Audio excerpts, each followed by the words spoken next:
அடுத்த நாளே திரும்பி நானும் எங்கள் வீட்டுக்காரர் அப்புறம் எங்கள் ஃபேமிலி எல்லாமே ஒன்றா சேர்ந்து நாங்கள் மூவிக்கு போனோம். 1 வருஷத்துக்கு அப்புறமா நான் வந்து பார்த்தீங்கன்னா தியேட்டரில் போயிட்டு மூவி பார்த்தேன். அப்புறம் எப்பவும் போல் போயிட்டு நிறையா ஸ்நாக்ஸ்லாம் வாங்கி சாப்பிட்டேன். போன மூவி வந்து பார்த்தீங்கன்னா கருப்பு நல்லா இருந்தது. பரவாயில்ல, வியூஸில் நல்லா கொஞ்சம் போகுது. Thank you guys. இந்த கருப்பு சொக்கப்பட்டு ஒரு பையன் பக்கத்தில் நடந்து வர்றாருல, அவர் தான் என்னோட வீட்டுக்காரர். ஆனால் யாரோ ஒரு பொண்டாட்டி பக்கத்தில் வருதுன்னு தான் போவார். வெளியே போனால் எனக்கு சுத்தமாக இவர் கண்டுக்கவே மாட்டார். நிறைய வாங்கி தருவார், அதனால நான் அவரை மன்னிச்சிருவேன். வெளியிலே ஸ்நாக்ஸ்லாம் சாப்பிட்டு அப்படியே சில் பண்ணிட்டு அகைன் இன்டர்வல் முடிஞ்சோன்னு உள்ள நாங்கள் மூவி பார்க்க போயிட்டோம். உண்மையாலுமே படம் வேற லெவலில் இருந்தது கைஸ், போய் பார்க்கலாம். என் வாய்ஸ் ரொம்ப டல்லாக இருக்குல்லங்க, ஏன்னா நான் வெளியில் இருக்கேன், எனக்கு ரொம்ப டயர்டாக இருக்குது. பட் இருந்தாலுமே நான் வந்து வீடியோ போடுறேன். பார்த்தீங்களா கன்சிஸ்டன்சி. இந்த கருப்பு சொட்டக்காரர் கூட ஃபோட்டோ எடுத்துட்டு அப்படியே சூர்யா சார் கூட 2-3 ஃபோட்டோ எடுத்துட்டு என் வீட்டுக்காரர் பின்னாடியே மாலா மாலான்ட்டு போனேன். பொண்டாட்டி தானேங்க நான், வேற யாருமாங்க, கையை பிடிங்க அப்படின்ட்டு.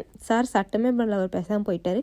கோவமாக நான் வீட்டுக்கு போயிட்டு அதுக்கப்புறமா எனக்கு புக்கு ஆர்டர் பண்ணியிருந்தாரு. அப்புறமா நான் சமாதானம் ஆகிட்டு ஜாலியாகிட்டேன். அப்புறம் தேங்க்யூ ஃபார் வாட்சிங். நம்ம வீடியோவை யாராவது புதுசாக பார்த்தீங்கன்னா ஃபாலோ பண்ணுங்கள். பாய்.